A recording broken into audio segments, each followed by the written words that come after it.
panjatkan puji dan syukur kehadirat Allah Ta'ala karena dengan limpahan berkah dan karunia-Nya kita dapat berkumpul dalam agenda penyebaran pemahaman dan penerapan pengalaman budaya positif, tentunya dalam keadaan sehat walafiat.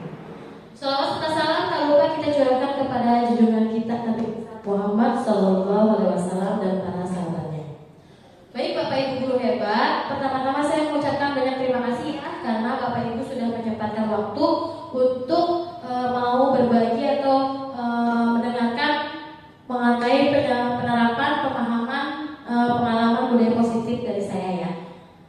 Sebelumnya saya ingin memperkenalkan dulu fasilitator dan pengajar praktis saya.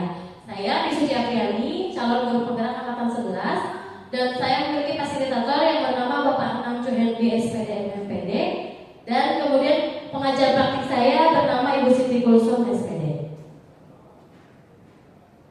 Ya, Bapak Ibu semuanya, sebelum pemaparan budaya positifnya dimulai, alangkah baiknya kita ice breaking dulu ya, biar makin semangat dan fokus juga ke depannya.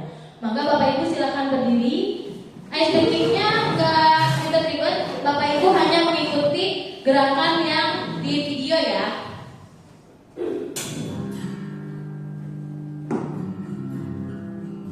Namanya senam otak-atik ya Bapak Ibu.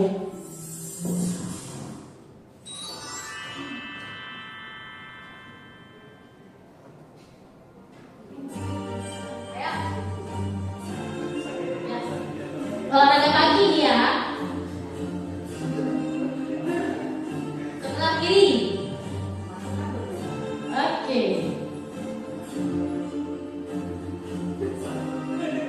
Dua-duanya. Awas jangan terkeser. Satu dalam, yang satu keluar.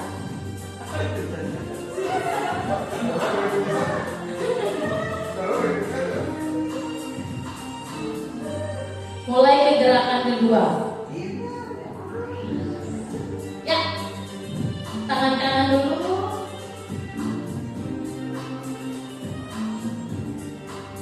Kemudian tangan kiri. Ya.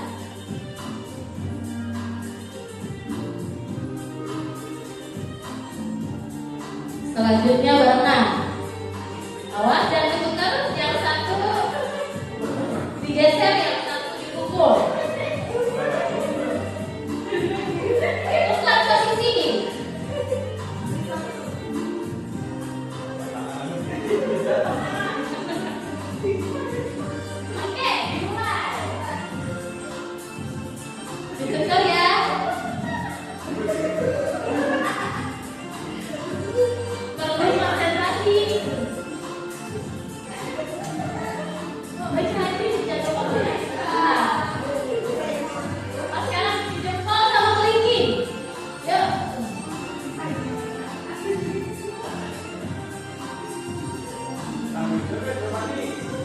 Badannya sambil ayun-ayun ya, seperti kita lagi olahraga.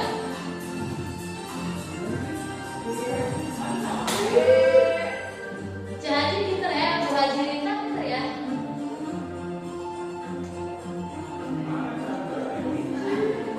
Sebentar lagi ke gerakan baru nih. Jangan ngelaku deh Bapak. Oke, satu ke hidung, satu ke telinga. Ya, awas jangan ketukar. Ya, bismillah.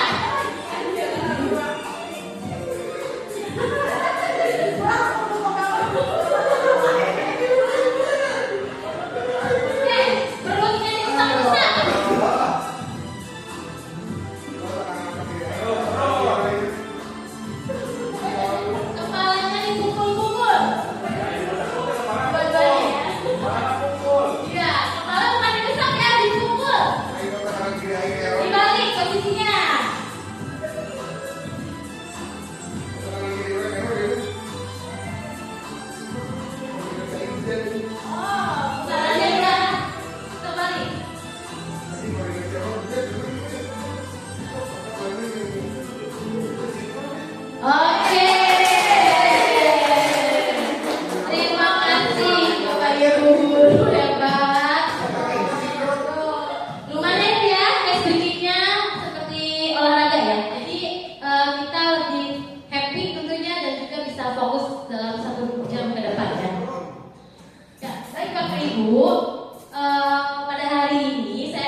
disiplin positif, nilai-nilai kebajikan, kebutuhan dasar manusia, motivasi perilaku manusia, 6 posisi kontrol guru, 7 keyakinan kelas, dan yang terakhir adalah segitiga restitusi. 8 konsep inti ini sebenarnya sudah sering kita alami di sekolah ya. Cuman pada hari ini saya akan menjelaskan satu persatu dengan singkat ya. Untuk yang pertama, mengubah paradigma belajar. Bapak Ibu bisa dilihat di sini ada 2 tabel. Yang pertama tabel stimulus respon dan yang sebelahnya itu adalah teori kontrol. Di sini di budaya positif ini kita dicoba untuk mengubah paradigma yang sebelumnya stimulus respon menjadi ke teori kontrol. Kita bahas satu persatu. Untuk tabel yang pertama, realitas atau kebutuhan kita itu sama. Padahal secara teori kontrol setiap kebutuhan orang itu berbeda-beda, tidak bisa disamakan. Terus yang kedua, semua orang melihat hal yang sama. Padahal yang sebenarnya setiap orang memiliki gambaran atau pandangan beda akan sesuatu hal, tidak bisa disamakan. Untuk yang tabel ketiga, kita mencoba mengubah agar orang lain mempunyai pandangan yang sama dengan kita. Padahal sejatinya kita harus justru bukan memaksa orang menyetujui apa yang kita pandangi gitu, tetapi kita harus berusaha memahami pandangan orang lain, karena kembali lagi setiap orang memiliki pandangan yang berbeda-beda mengenai sesuatu hal kayak gitu. Terus yang keempat, perilaku buruk itu dilihat sebagai suatu kesalahan, padahal setiap perilaku itu memiliki alasan atau tujuannya tertentu, jadi bukan berarti suatu kesalahan saja gitu. Terus yang selanjutnya, orang lain bisa mengontrol saya. Dan untuk di teori kontrol sebenarnya hanya diri kita yang bisa mengontrol diri kita sendiri. Tidak bisa dikontrol orang lain dan kita pun tidak bisa mengontrol orang lain. Untuk tabel yang selanjutnya, saya bisa mengontrol orang lain. Justru kita tidak bisa mengontrol orang lain karena hanya diri kita yang bisa mengontrol diri kita sendiri. Seperti itu. Terus yang selanjutnya, pemaksaan ada pada saat bujukan gagal. Jadi ketika bujukan tidak berhasil, timbullah paksaan. Itu teori stimulus respon. Tetapi yang sebaiknya kita lakukan adalah mengubah atau membuat atau menciptakan pilihan-pilihan baru tanpa ada unsur paksaan, meskipun bujukan itu gagal seperti itu. Dan yang terakhir, di stimulus respon itu model berpikirnya itu menang atau, tapi kita akan coba rubah paradigma itu menjadi model berpikir menang dan menang. Jadi tidak ada yang kalah seperti itu. Itu paradigma belajar ya. Nah, di sini ada miskonsepsi tentang teori kontrol. Jadi ada mungkin kesalahpahaman mengenai teori kontrol, di mana di sini guru mengontrol murid. Padahal di sini posisi guru tidak mengontrol tetapi menuntun ya. Tidak bisa mengatur siswa tetapi hanya bisa menuntun. Terus kemudian di sini ilusi bahwa kritik dan membuat rasa bersalah mampu menguatkan karakter. Ini juga miskonsepsi. Justru ketika kita mengkritik siswa ataupun membuat siswa menjadi merasa bersalah, justru itu akan melemahkan karakter siswa, ya, bukan menguatkan. Terus di sini ilusi bahwa semua penguatan positif itu efektif dan bermanfaat. Kita juga harus ingat, yang menurut kita baik atau positif belum tentu baik buat peserta didik kita. Jadi kita tidak bisa menegaskan bahwa semua penguatan positif dari seorang guru itu bisa bermanfaat dan efektif gitu. Yang terakhir, bahwa orang dewasa itu berhak memaksa. Tidak hanya dewasa ya, remaja ataupun usia manapun tidak boleh memaksakan kehendaknya kepada orang lain. Itu miskonsepsi teori kontrol yang perlu kita ketahui. Tadi konsep inti yang pertama adalah mengubah paradigma belajar. Kita pindah ke konsep inti yang kedua, yaitu disiplin positif. Disiplin positif itu berbeda dengan disiplin ya Bapak Ibu. Jadi disiplin itu berasal dari bahasa Latin yang berarti disiplina, yang artinya belajar.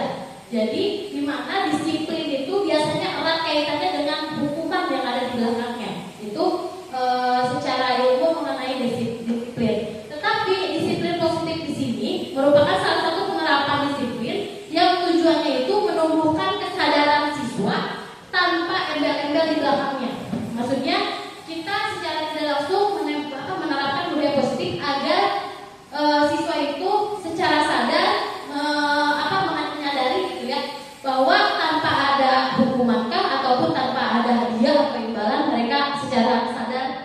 mengetahui gitu.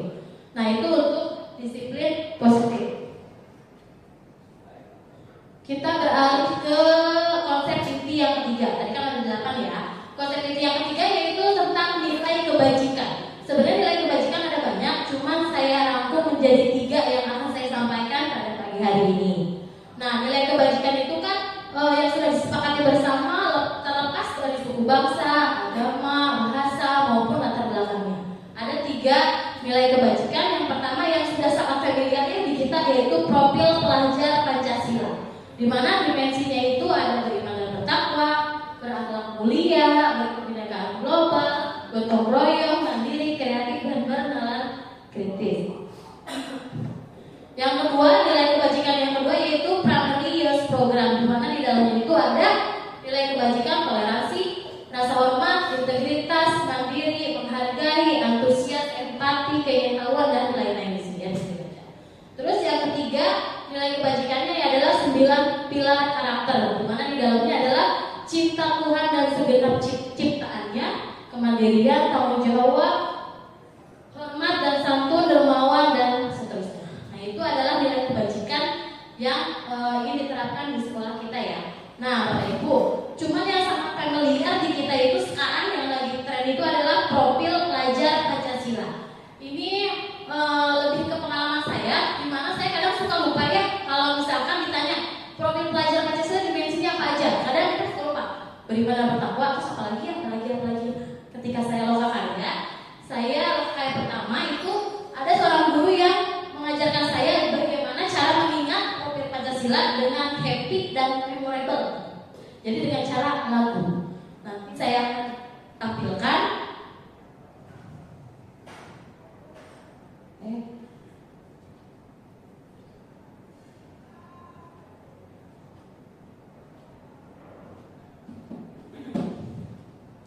Bapak Ibu guru berdiri lagi ya. Kita belajar untuk mengingat profil Pancasila tapi dengan cara yang fun atau happy.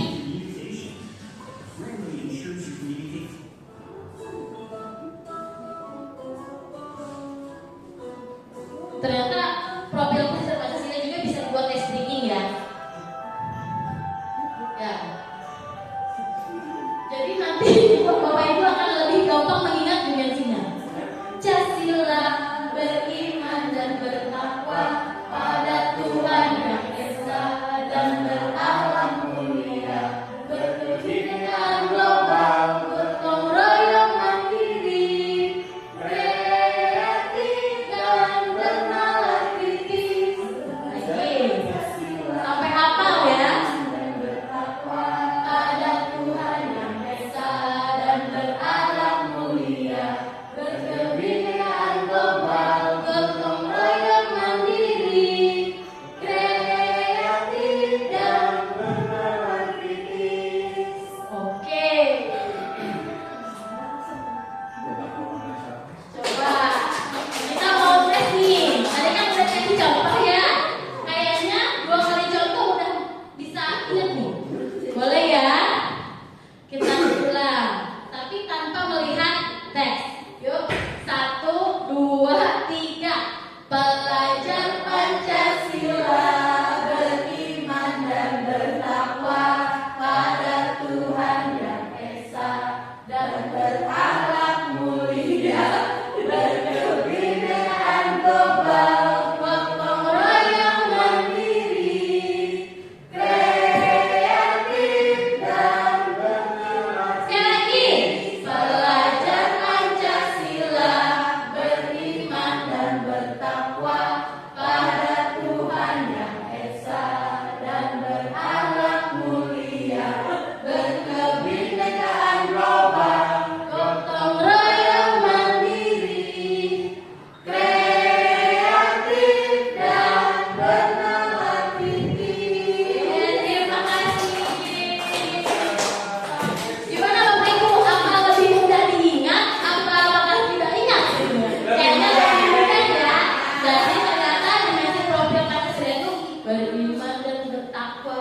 Dan jadi pakai lagu itu lebih memorable kita ya. Ini bisa Bapak Ibu terapkan di kelas ataupun ke anak kita sendiri ya. Kita lanjutkan.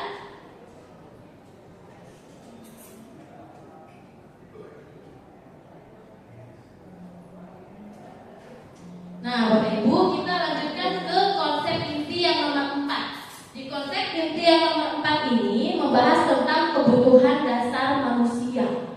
Jadi Bapak Ibu, kebutuhan dasar manusia itu adalah segala sesuatu yang kita lakukan untuk mendapatkan apa yang kita inginkan, ya. Apa yang kita lakukan itu tujuannya untuk mendapatkan tujuan tertentu gitu.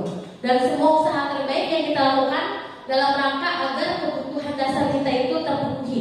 Itu yang bisa kita sebut menjadi kebutuhan dasar manusia. Nah, ada berapa sih kebutuhan dasar manusia? Nah, ternyata kebutuhan dasar dari manusia itu ada 5. Yang pertama itu kebutuhan dasar bertahan hidup atau survive. Yang kedua, loving atau kasih sayang. Yang ketiga, kebutuhan dasar power atau penguasaan. Yang keempat, kebutuhan dasar ingin bebas atau freedom. Dan yang terakhir adalah kesenangan, kebutuhan dasar kita untuk menikmati kesenangan. Kita akan bahas satu persatu ya. Kebutuhan bertahan hidup atau survive itu contohnya seperti apa? Contohnya seperti makanan tentunya, pakaian, tempat tinggal. Di situ juga ada keamanan dan healthy atau kesehatan. Jadi itu termasuk ke dalam kebutuhan bertahan hidup atau survive. Bagaimana dengan kasih sayang? Kebutuhan dasar manusia dalam hal kasih sayang yaitu rasa diterima, ya, rasa dipedulikan, berbagi, kolaborasi atau kerjasama, atau menjadi bagian dari suatu kelompok atau diakui dalam satu circle lah istilahnya. Itu adalah kebutuhan dasar manusia dalam bidang kasih sayang. Terus yang ketiga, bagaimana dengan kebutuhan dasar manusia dalam penguasaan atau power? Ternyata harga diri itu juga kebutuhan dasar manusia ya Bapak Ibu. Keinginan untuk dianggap, ya, leadership dan berprestasi. Guru terbaik itu mungkin salah satu keinginan atau kebutuhan dasar manusia.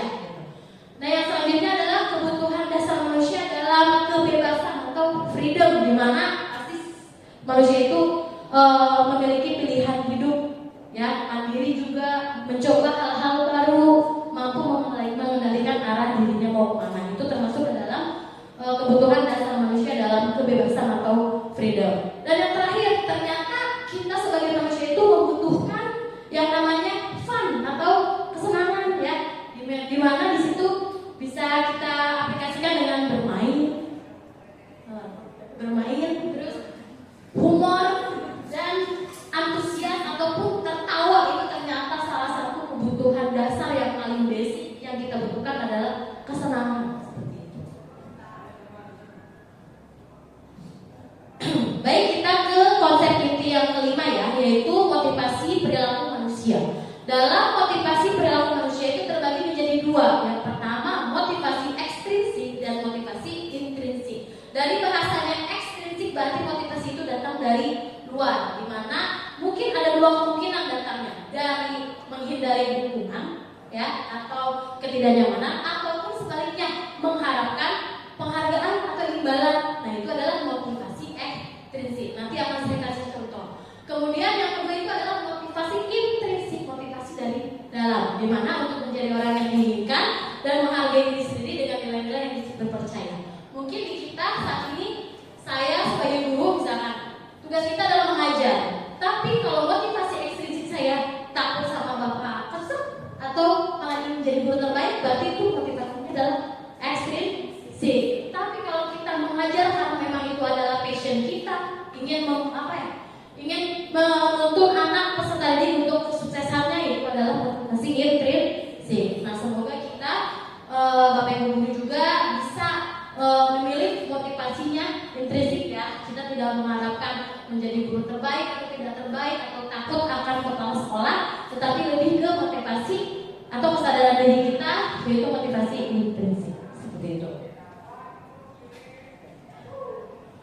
Bapak Ibu, di sini ada perbedaan antara hukuman, konsekuensi, dan restitusi. Sebelum saya mengikuti CGP pun, yang saya pahami itu hanya tabel hukuman aja. Saya tidak tahu kalau konsekuensi ada pun malah restitusi seperti itu. Nah, kita bisa membedakan. Hukuman itu ternyata tidak terencana ya, spontan.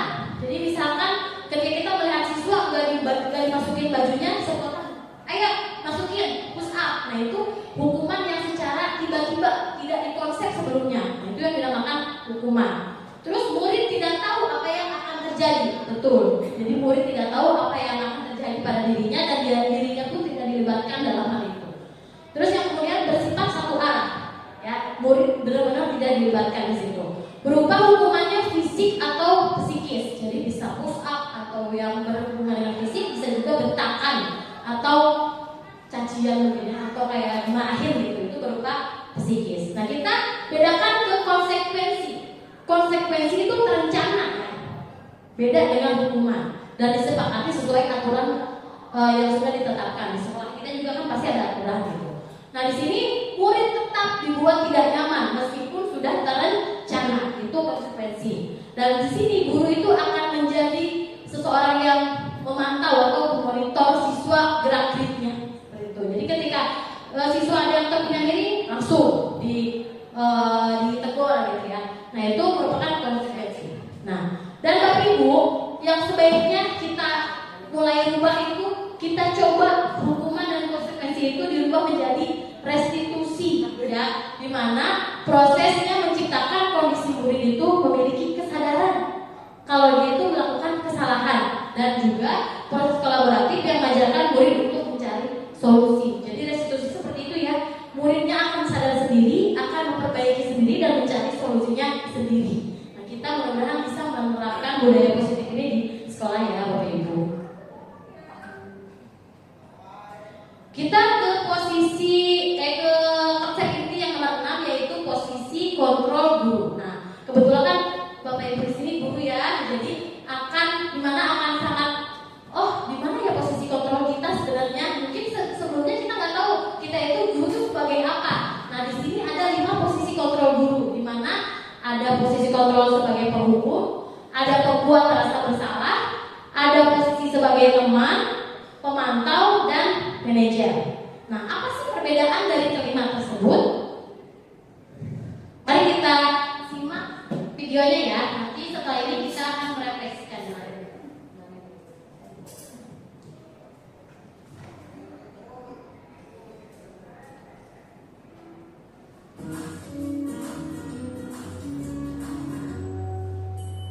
Salam bahagia Ibu dan Bapak guru hebat.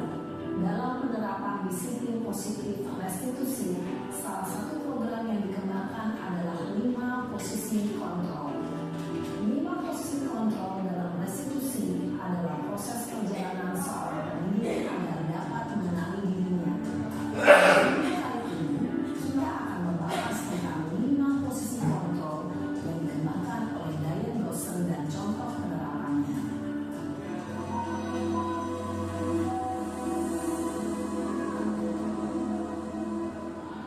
5 posisi kontrol itu adalah 1. Posisi penghukum, 2. Posisi pembuat merasa bersalah, 3. Posisi teman, 4. Posisi pemantau atau monitor, dan 5. Posisi manajer. Untuk lebih memahami kelima posisi tersebut, mari kita saksikan kasus Naren yang terlambat hadir 20 menit di sekolah dan melihat bagaimana kelima posisi kontrol dalam menghadapi masalah tersebut.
Bu, maaf sekali. Ya sudah, lain kali jangan bikin ibu susah lagi ya nak ya. Ibu tidak akan kuat lagi kalau kamu gini terus. Bisa jantungan kalau ibu ditegur bapak kepala sekolah. Sana cepat ke kelas. Maaf ya Bu, maaf sekali. Posisi pembuat rasa bersalah berbicara dengan nada tenang, cenderung lembut. Namun kata-kata yang diutarakan membuat murid merasa menjadi orang yang gagal, memandang buruk dirinya sendiri, merasa tidak berharga, dan tidak sanggup membahagiakan orang lain. Ketika guru mengambil posisi pembuat rasa bersalah, murid akan menganggap dirinya yang bersalah dan ia akan menyimpan emosi negatif tersebut di dalam dirinya.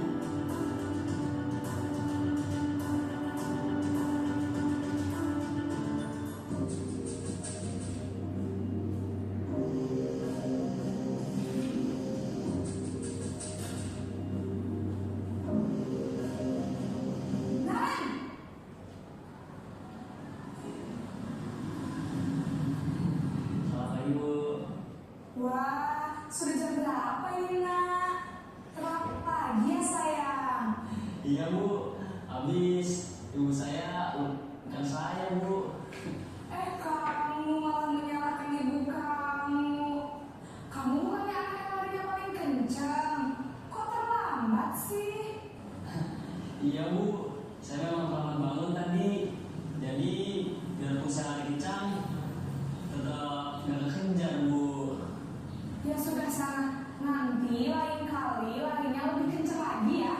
Biar gak terlambat lagi. Bikin senang ibu. Demi ibu.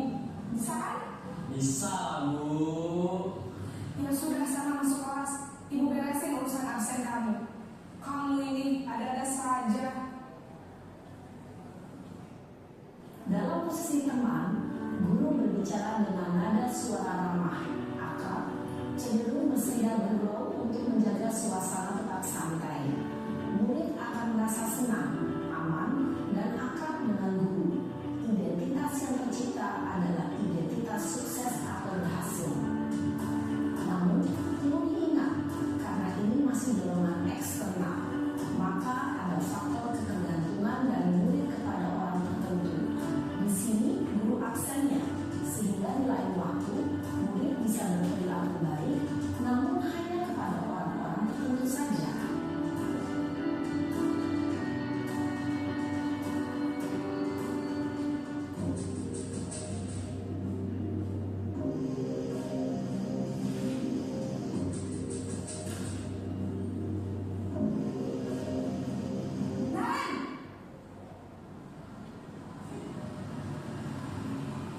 Selamat pagi Bu.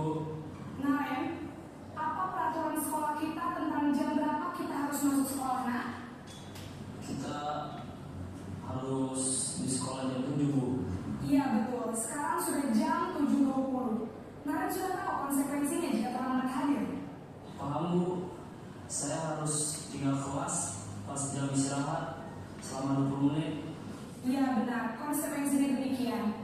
Jadi nanti jam 9.30 pas istirahat, kamu harus tinggal di kelas, kerjakan tugas tambahan untuk ketinggalan kamu, ya? Baik Bu. Posisi pemantau mengandalkan penghitungan atau data untuk mengontrol murid. Guru mengarahkan murid berdasarkan peraturan dan konsekuensi. Seorang pemantau menunjukkan bahasa tubuh dan ekspresi wajah yang datar dan cenderung formal.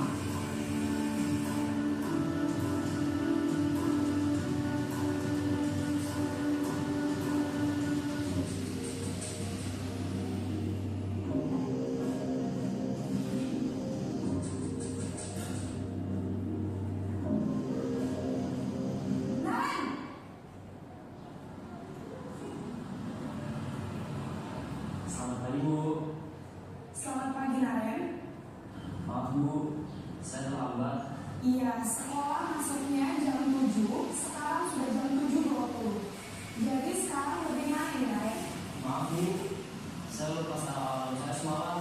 Baiklah, menurut kamu, keyakinan sekolah yang mana yang perlu kamu meningkatkan?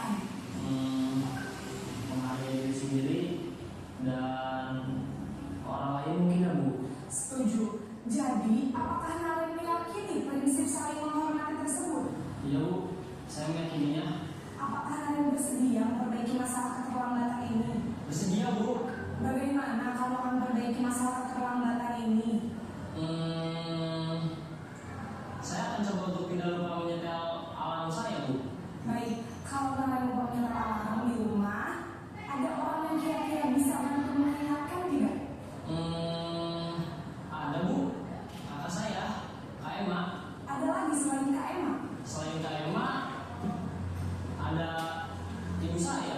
Baik, jadi yang mengingatkan Naren adalah Kak Emma dan ibu kamu ya? Kira-kira akan mulai set alarm kapan nih Naren? Setelah pulang sekolah, akan segera saya lakukan. Baik, jadi Naren akan setel alarm untuk bangun besok pagi dan akan diingatkan oleh kakak dan ibunda Naren ya. Ada lagi yang mungkin perlu dilakukan Naren agar tidak terlambat bangun lagi? Tidak ada, Bu. Baik Naren, terima kasih untuk kerjasama kamu. Sekarang kamu perlu kembali ke kelas untuk belajar. Baik, Bu. Terima kasih. Posisi manajer adalah posisi kontrol yang disarankan untuk membimbing murid memiliki sikap disiplin yang positif, yaitu murid yang mandiri, bertanggung jawab, dan dapat memecahkan masalah. Tujuan dari posisi ini adalah agar murid dapat berefleksi atas tindakannya. Guru akan dengan tulus memberikan pertanyaan-pertanyaan bermakna, sehingga membuat murid dapat belajar dari kesalahannya dan mencari sebuah solusi untuk menyelesaikannya. Ibu dan bapak guru hebat, setelah mengamati adegan kelima posisi kontrol tadi, kira-kira posisi mana yang paling ideal? Posisi mana yang dapat menunjang motivasi intrinsi murid? Ya, tentu posisi manajer. Posisi ini memang posisi ideal yang ingin dituju setiap pendidik. Pada posisi inilah guru dapat menerapkan disiplin positif yang berpihak pada murid, yang memerdekakan murid. Perjalanan seorang pendidik tentunya tidak mudah untuk sampai pada posisi seorang manajer. Namun, tujuan kita pasti, yaitu menciptakan murid-murid yang mandiri, merdeka, dan bertanggung jawab. Semoga penggambaran 5 posisi kontrol yang telah diperlihatkan ini dapat menjadi ajang refleksi bagi kita semua, agar dapat terus mengasah dan menerapkan disiplin positif yang memerdekakan murid. Mari terus berlatih dan bersemangat. Selamat menerapkan. Salam dan bahagia Ibu dan Bapak Guru hebat.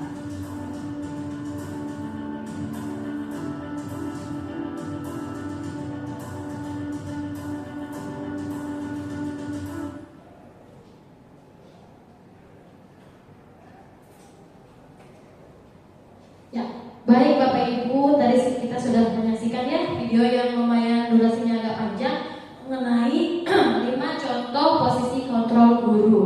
Nah, seperti yang sudah disampaikan di video tersebut, kita coba merefleksi. Saya akan merefleksikan diri saya sendiri. Jadi, ketika sudah melihat 5 posisi kontrol guru, saya merasa posisi kontrol guru saya selama ini adalah di posisi kontrol pembuat rasa bersalah dan teman.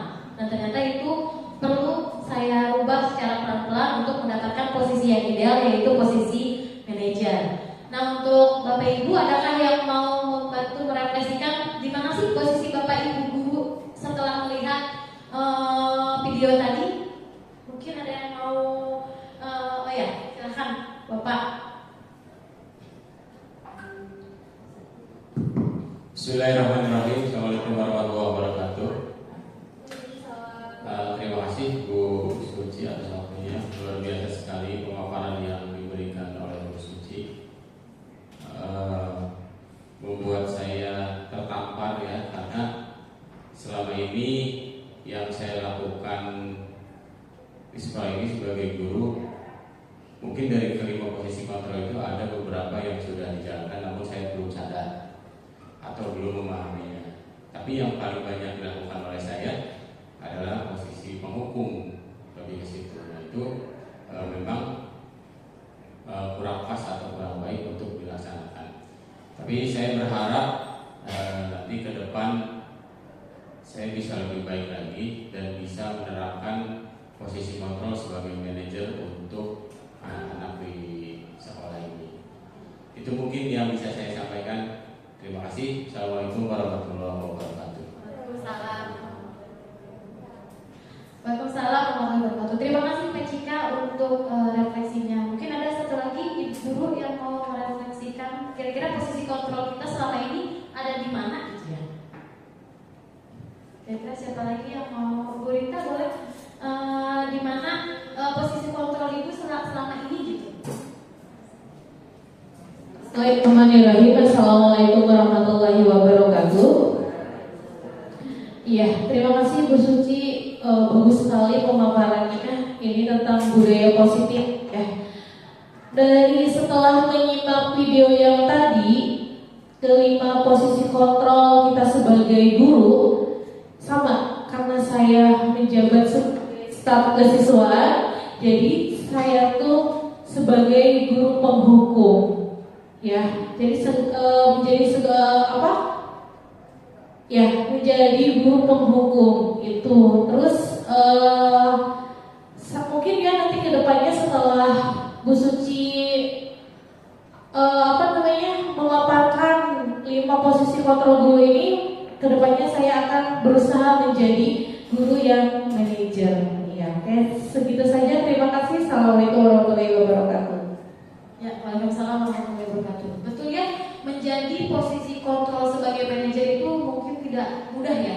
Akan banyak tantangan dan rintangan. Tapi kita sebagai guru, tujuan akhir kita adalah memerdekakan murid. Jadi berpihak kepada murid. Dan tentunya ketika kita menerapkan posisi kontrol sebagai manajer, itu tujuannya untuk keberpihakan kepada murid. Kita sama-sama belajar ya, untuk kedepannya menjadi lebih baik lagi. Bapak Ibu, di sini contoh penerapan 5 posisi kontrol guru. Kita analisis bersama-sama ya. Yang nomor 1 itu hormat bendera selama 1 jam. Itu kira-kira kontrol guru yang mana ya? Ya, jelas ya, penghukum, karena di sini hukumannya itu berbentuk fisik ya. Yang kedua, ada statement berapa kali ibu harus memberitahu kamu selalu saja mengecewakan ibu. Itu kira-kira posisi kontrol membuat rasa bersalah. Karena di sini ada kata mengecewakan. Jadi seolah anak itu akan merasa bersalah sudah mengecewakan ibu gurunya, seperti itu.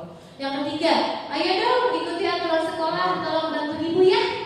Nah, itu kira-kira posisi teman ya. Nah, ini posisi teman ini sebaiknya kita perbaiki ya, karena nanti tidak ada gap antara guru dan siswanya. Terus kemudian yang keempat, kamu sudah melanggar peraturan sekolah, kamu tahu konsekuensinya. Nah, itu lebih ke posisi kontrol guru ke pemantau ya, karena sesuai dengan tindakan dan tahu konsekuensinya. Nah, yang terakhir, apakah kamu tahu kesalahanmu? Kira-kira bagaimana kamu memperbaiki kesalahanmu? Ini adalah pertanyaan bermakna di mana posisi kontrol guru sebagai manajer. Nah, kita mencoba ya pelan-pelan Bapak Ibu guru untuk menuju ke posisi kontrol guru sebagai manajer. Ya, tadi konsep inti yang ke-6 ya Bapak Ibu tentang posisi kontrol guru. Kita ke posisi konsep inti yang ke-7 yaitu keyakinan kelas. Di sini mengapa keyakinan kelas? Mengapa bukan peraturan kelas? Ada yang bisa menyampaikan pendapatnya kenapa ya bukan peraturan, tapi kenapa keyakinan kelas gitu? Kira-kira menurut Bapak Ibu apa ya? Boleh saya, Bu? Boleh. Bapak sekali ya, terima kasih.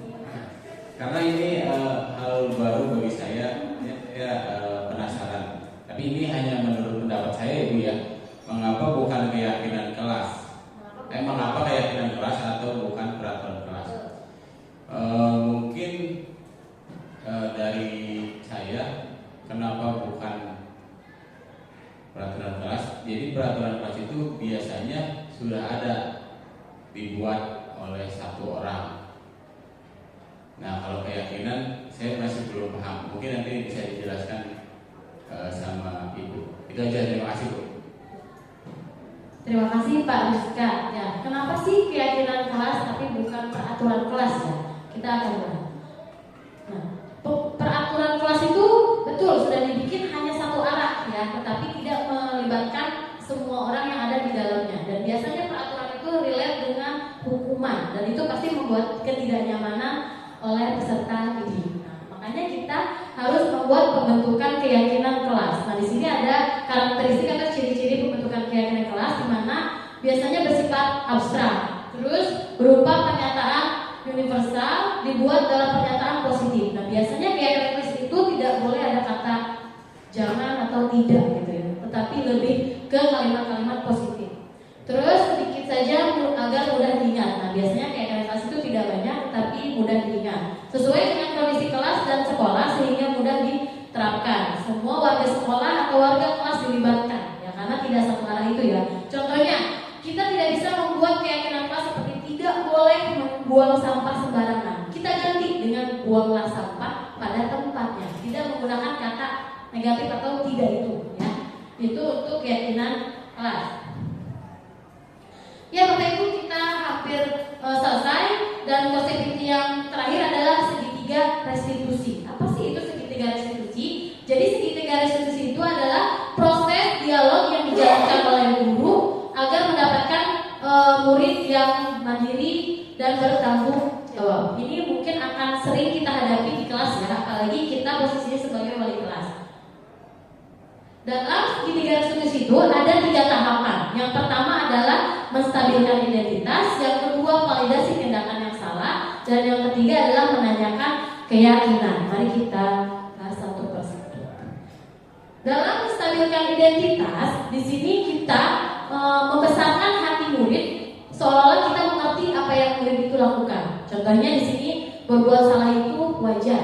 Setiap orang itu melakukan kesalahan dan tidak ada manusia yang sempurna. Jadi di sini kita membesarkan hati siswa ketika siswa itu melakukan kesalahan ya. Di sini di tahapan menstabilkan identitas. Kemudian yang kedua, validasi tindakan yang salah. Betul seperti yang sudah tadi dijelaskan, setiap tindakan yang salah itu pasti memiliki tujuan tertentu. Nah, di validasi tindakan yang salah ini kita menggali alasan atau tujuan dia melakukan hal tersebut. Dan yang terakhir yaitu menanyakan keyakinan. Nah, di sini kita kembalikan lagi, apa keyakinan kelas kita? Nilai-nilai apa yang telah disepakati bersama? Dan kemudian seperti apa gambaran sebuah kelas yang ideal? Ini contoh-contohnya ya. Atau kamu ingin menjadi orang seperti apa? Jadi menanyakan keyakinan kembali, apa tindakannya itu benar atau salah, seperti itu. Nah, Bapak Ibu, kita simak satu video terakhir yang menggambarkan segitiga restitusi ya.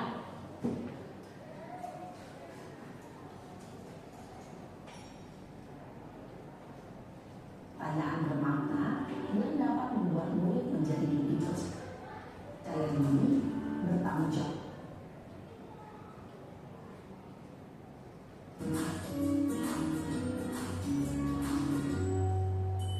Salam dan bahagia Ibu dan Bapak guru hebat. Pada video kali ini kita akan membahas tentang salah satu program disiplin positif yang diterapkan di lingkungan sekolah yang dikenal dengan nama restitusi.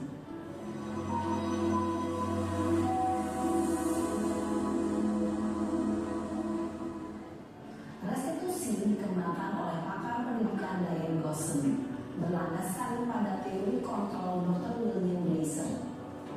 Segitiga restitusi adalah suatu proses dialog yang dijalankan oleh guru atau orang tua agar dapat menghasilkan murid yang mandiri dan bertanggung jawab. Pada saat guru di posisi manajer, aspek yang dikembangkan pada murid adalah motivasi intrinsi, sehingga penanaman nilai-nilai kebajikan dapat tumbuh dan berkembang menjadi suatu kebiasaan positif yang akhirnya membentuk karakter murid. Proses dialog ini terdiri dari 3 langkah yang digambarkan pada ketiga sisi pada segitiga restitusi. Sisi pertama adalah menstabilkan identitas. Sisi yang kedua adalah validasi tindakan yang salah. Dan sisi yang ketiga adalah menanyakan keyakinan.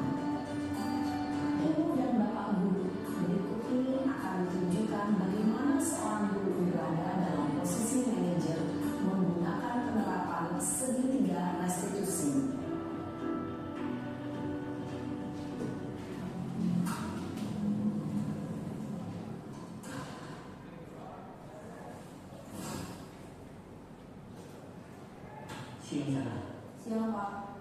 Sudah lama nggak ketemu Sarah. Kenapa hari ini ada di sini? Kesel Pak, kesel banget. Masa aku dikatain tukang fitnah Pak?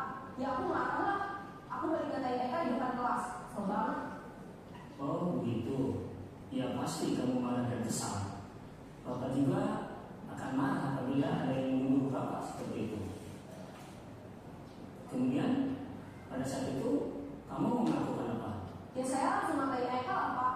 Kesel banget. Saya bentak-bentak dia depan teman-teman lain. Oh begitu.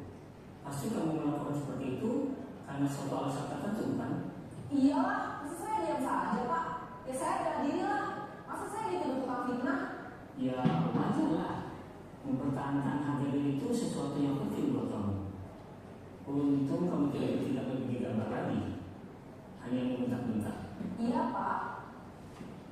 Untung saya masih bersabar dan hanya membentak saja. Sudah gemes padahal. Saya pasti bela diri lah. Ya pasti ya. Tapi kamu memilih untuk tetap bertahan dan bersabar. Kamu memilih untuk tidak berbuat lebih parah lagi kan? Iya.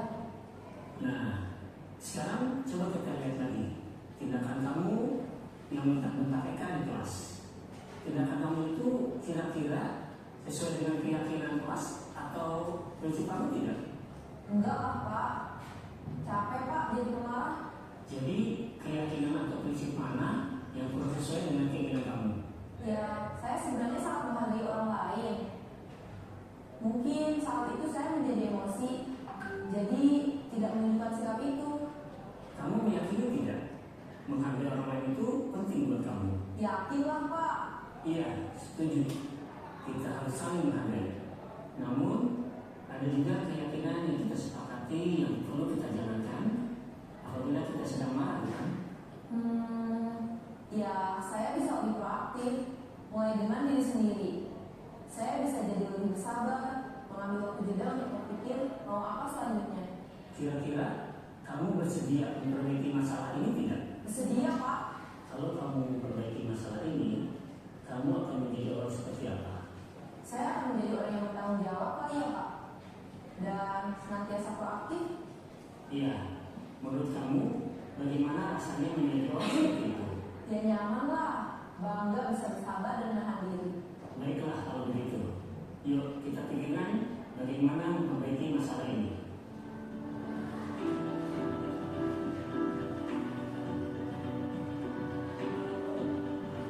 Ibu dan Bapak guru hebat. Baru saja kita menyaksikan contoh bagaimana seorang guru berada dalam posisi manajer menggunakan penerapan segitiga restitusi. Mari kita bahas satu persatu. Pada sisi pertama, menstabilkan identitas berdasarkan pada prinsip bahwa membuat kesalahan adalah bagian dari proses pembelajaran. Sisi pertama dari segitiga ini berperan menggeser identitas murid dari identitas gagal ke identitas sukses. Murid yang sedang bertingkah laku yang tidak pantas atau menarik diri saat itu sedang mengalami identitas gagal. Bila kita mengkritiknya, maka posisinya tidak akan berubah. Kita bisa mengajukan pernyataan-pernyataan ini. 1. Membuat kesalahan sesuatu yang wajar. 2. Manusia tidak ada yang sempurna. 3.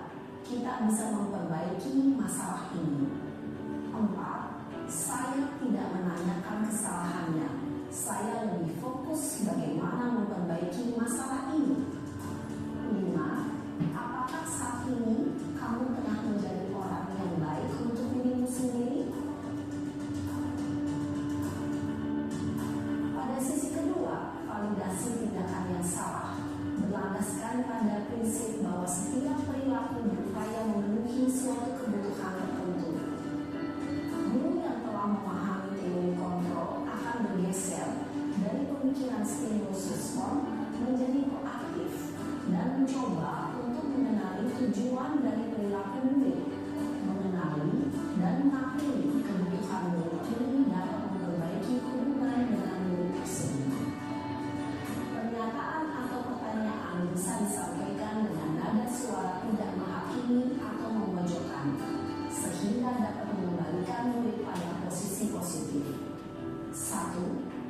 bisa saja bertindak lebih gegabah lagi dari ini.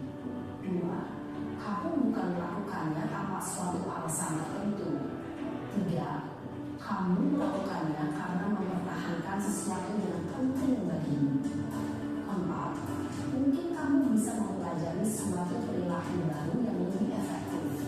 Bersediakah kamu mempelajarinya? Selanjutnya, kita akan simak sisi terakhir, yaitu menanyakan keyakinan. Teori kontrol menyatakan bahwa pada dasarnya kita termotivasi secara implisit. Pada saat perilaku yang salah telah divalidasi dan identitas sukses telah stabil, maka murid telah siap mengaitkan keyakinan-keyakinannya dengan tindakannya yang salah dan pemikirannya telah bergeser ingin menjadi orang yang tuju. Pertanyaan-pertanyaan ini dapat mengaitkan keyakinan-keyakinan yang diambil murid. 1. Sebagai keluarga atau kelas, apa yang kita yakini? 2. Nilai-nilai apa yang telah kita sepakati? 3. Seperti apa gambaran sebuah kelas yang ideal bagi kami? 4. Kamu ingin menjadi orang seperti apa?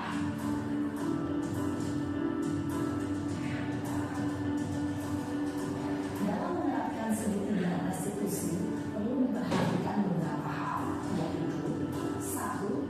Perilaku yang salah perlu dikaitkan dengan nilai-nilai atau keyakinan-keyakinan yang telah disepakati atau dituju.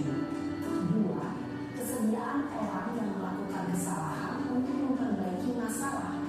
3. Pemecahan masalah sebisa mungkin relevan atau memiliki hubungan dengan masalah yang ada. 4. Usaha. Perlu adanya suatu usaha perbaikan dan pihak yang disalahkan. 5. Waktu. Perlu didedikasikan waktu dari pihak yang membuat kesalahan. Tanyakan kapan akan mulai melakukan usaha untuk memperbaiki masalah. Dengan memahami struktur penerapan segitiga restitusi, diharapkan guru dapat menerapkan posisinya sebagai manajer dengan mengajukan pertanyaan-pertanyaan bermakna dan dapat membuat murid menjadi lebih percaya diri, bertanggung jawab, dan mandiri. Nah, Ibu Bapak Guru, perlu tidaknya mengikuti ketiga tahapan dalam segitiga restitusi bergantung pada ringan beratnya suatu permasalahan. Misalnya, bila permasalahan tersebut ringan, maka tidak perlu dijalankan secara berurutan. Bahkan bisa semudah menanyakan apa keyakinan yang kita sepakati. Dengan menjalankan segitiga restitusi, dengan mengajukan pertanyaan-pertanyaan bermakna, diharapkan murid menjadi lebih kuat secara pribadi, dapat membuka wawasan murid agar dapat menyelesaikan permasalahannya sendiri, semakin percaya diri, mandiri, dan merdeka. Salam dan bahagia, Ibu Bapak Guru hebat.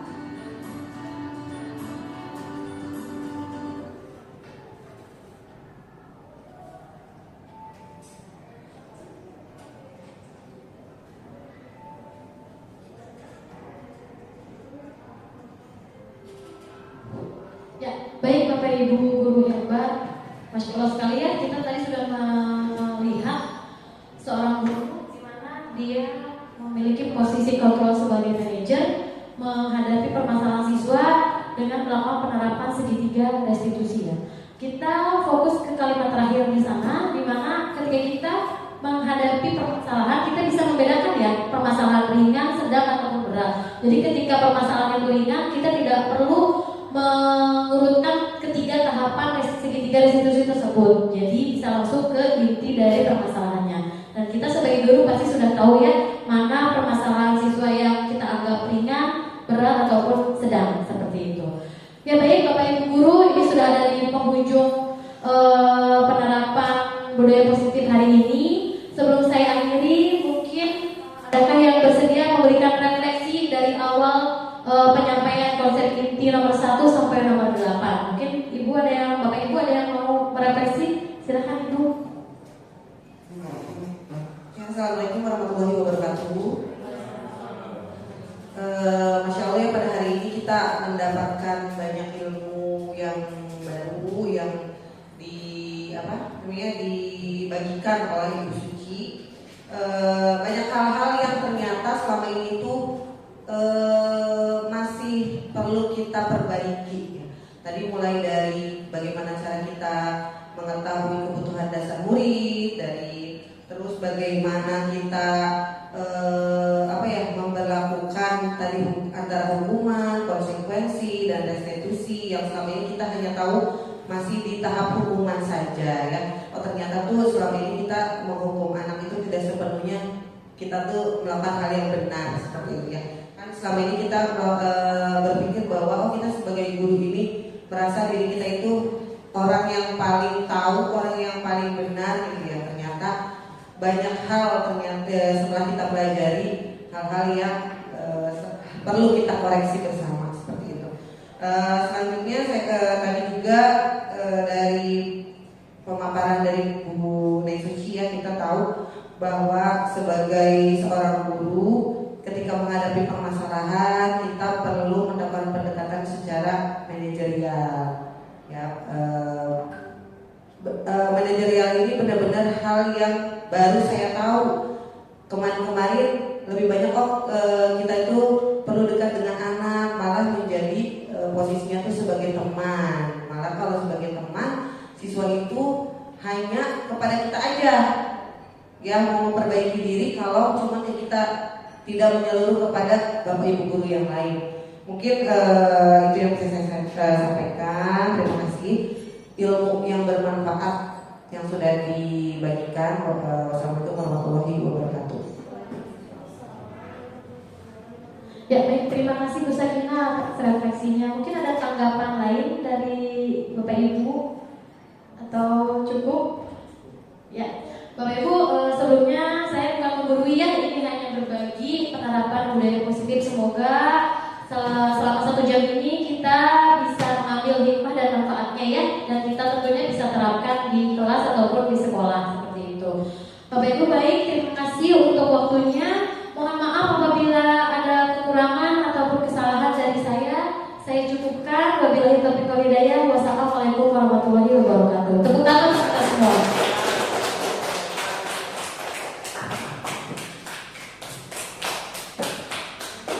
Ibu, saya mau bertanya, apakah